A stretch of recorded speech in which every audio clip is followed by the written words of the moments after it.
We're speaking with the CEO of Shoal Energy, Mr. Mark Jarvis. Welcome to the show. Well, thank you, Jonathan. It's great to have you on, and welcome from all the way from the west coast of the country. It's great to have you on the show. We have many occasions, Mark, spoken with opponents of fracking, but never have I had on my show proponents or those who are interested in the development of hydraulic fracturing, and I think it needs to be added to the debate, because we all say that while we have this moratorium here within government, we should be using this time to better inform ourselves on both sides of the issue. And I think it's great that you're able to join us, because the government, of course, is reviewing the use of hydraulic fracturing within our province. And Mark, maybe you can just take a little bit of time to tell us what exactly we would be getting into. Well, hydraulic fracturing simply involves, drilling into a shale and perforating the hole and then pumping down a mixture, and this is done by pumps run by trucks, a mixture of 95% water, 4.5% sand, which will then prop open the fractures, and then there's various chemicals that add up to about 0.5% of the mixture. Things to, cut the clay and so forth, citric acid, different things. And that's about it. The fractures don't propagate very far. And so one of the things that I've been, almost amazed to hear is that there are people in Stephenville, which is 25 kilometers away from where we would be performing these hydraulic fractures, and they're claiming that somehow we're going to impact the water supply in Stephenville. And to do that, you would have to propagate a fracture 25 kilometers through solid rock. And so when I hear this, I think, that's not even possible. You can't do it. You can't get down that deep. I mean, you're only looking at about 3,000 meters at the best of the times for horizontal wells from the diagrams that I've been reading. I mean, 25 kilometers down just doesn't seem to be on anyone's radar right now. No, what I mean is that we're 25 kilometers away from Stephenville. So you'd have to propagate a fracture sideways, horizontally, for 25 meters or 25 kilometers through solid rock. That's a lot of pipe. And well, it's not the pipe going there. You see, you put down the pipe, and then you perforate a little hole in the pipe, and then you force the liquid and sand in to crack the rock, and then the sand goes in and holds the cracks open. Okay. So those fractures don't reach very far, and the thought that it could pollute a water supply 25 kilometers away is frankly amazing. I don't think anyone on the environmental side in the States even has ever claimed that you can affect anything more than a kilometer away, and frankly more than half a kilometer away is a bit of a stretch. When you look at these particular rocks and these particular shales, they've been folded and curved and so forth, and I actually doubt that it would be possible to get a propagate a fracture more than 150 meters, something like that, because everything bends around. These aren't flat-lying beds. They're twisted and curved, and it's a very particular geology here in Western Newfoundland. So speaking of Western Newfoundland, there's a lot of expertise out there currently. I think we're producing about 84 million barrels per year. That's what the projection is for offshore oil production. It's going to peak in 2019 at 120 million barrels per year and start declining after that all the way till 2049 when the game is over. I guess the argument is that hydraulic fracturing would encourage those who are experts in oil production and extraction to remain within the province and continue what is obviously an economic boom for many reasons, but primarily because of the cash injection from those involved in the oil and gas industry. Well, the production that you're talking about is all off of the east coast of Newfoundland and Labrador, and the money primarily flows through St. John's, and you can see it when you walk around St. John's. It's a very vibrant place. I'm told that 15 years ago, you could have bought all the real estate on Water Street, out of pocket. With monopoly money. Yeah. But not now. No. You've got a really vibrant restaurant scene going. I mean, music. It's really a fun place to be. I like it. And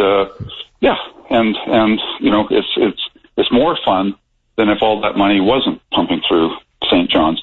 And compared to St. John's, the west coast of Newfoundland is relatively quiet economically.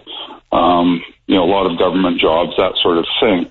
And there's not really any big industry driving the economy of the west coast of Newfoundland. And I'm looking at the shale play that we've got, and it is world class. We've spent a lot of money here, and we've got a lot of data.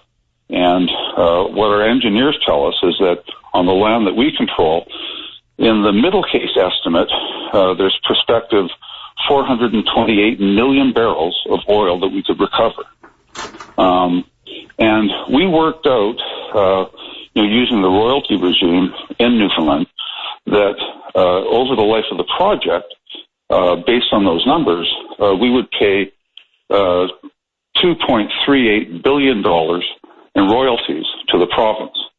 And that's royalties alone. That doesn't include taxes. It doesn't include corporate taxes. It doesn't include all the jobs that you would get. Nor the income tax from the workers themselves. Yeah, that's fascinating. The almost $2.4 billion in royalties directed to the province. Why, we could start another hydroelectric dam with that kind of money. That's amazing. If that's what you wanted to do with it. Probably not. But you could also spend money on education. You could spend money on roads and hospitals. $5 daycare, so many things. You're right. The biggest concerns, of course, about hydraulic fracturing is that it's going to pollute the water supply.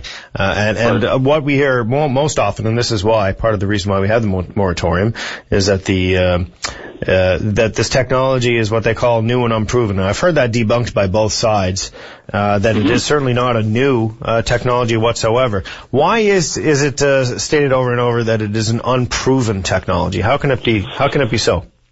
Well, people can say whatever they want to say, I guess. But it's certainly not an unproven technology. I mean, the U.S.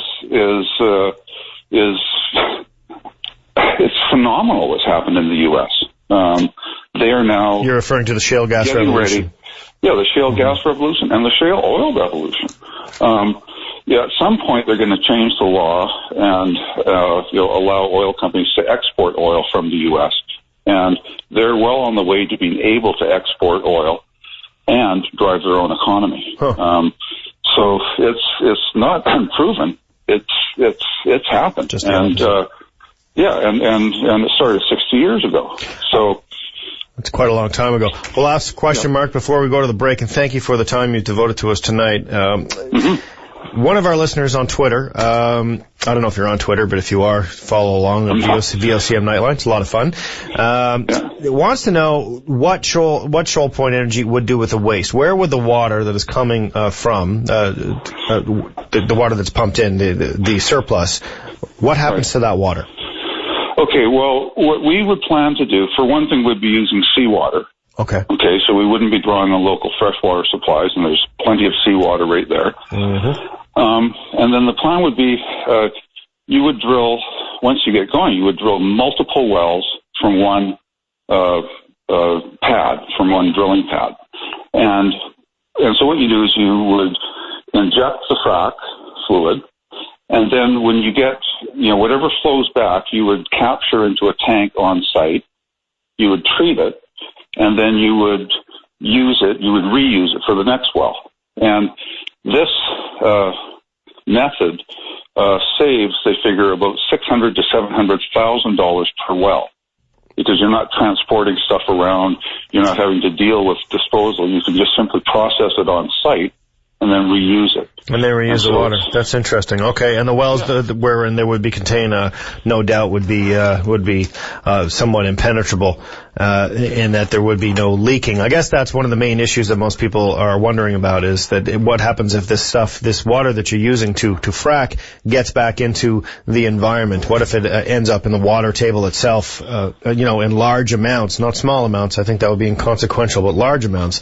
No doubt there are precautions that would be in place, and I guess you would work with industry standards and be overseen by, I guess, the Department of Natural Resources and Transportation Works before anything would happen, correct? Well, of course. And there's been more than 1.2 million wells hydraulically fractured in North America, and there isn't one documented case of drinking water supplies being impacted. I mean, if you think about it, we'll be doing most of our oil development. It'll be between 1.5 and 3 kilometers deep. Okay, and given that you can only propagate a fracture, I would say in this one, at the most 150 or 200 meters. Well, for one thing, you can't reach the water table with the frac. Mm-hmm. The water table is quite shallow in here. And the other thing is, when you go, say, 1.5 kilometers down, the pressure down there is about between 350 and 400 atmospheres. Okay, so you've got, the deeper you go into the earth, the higher the pressure is. Mm-hmm. And so when you put a straw down there, which is basically what a borehole is, and you've got things under pressure, they want to escape to the lower pressure. That's why oil wells flow. It's simple physics. So the hydrocarbons don't flow away from the borehole. They flow into the borehole and up, and you capture it and sell it and make money. So, the idea that somehow a fracture can reach the water table and pollute the water table, it's far-fetched. Fascinating. Mark, we have to go. We're about 5 minutes over time for break, and I want to thank you for the time you did devote to us. If some additional questions come up, perhaps I'll fire off some emails to you, and maybe I can continue to illuminate our listeners on your perspective. Thanks very much for joining us. I'm going to wish you an excellent evening and sunset over there. The sun's already down in the East Coast, but much appreciated. Well, thank you for the time, Jonathan. My pleasure. Looking forward to speaking with you soon. Take care. Bye-bye. Okay. Well, folks, there you have it.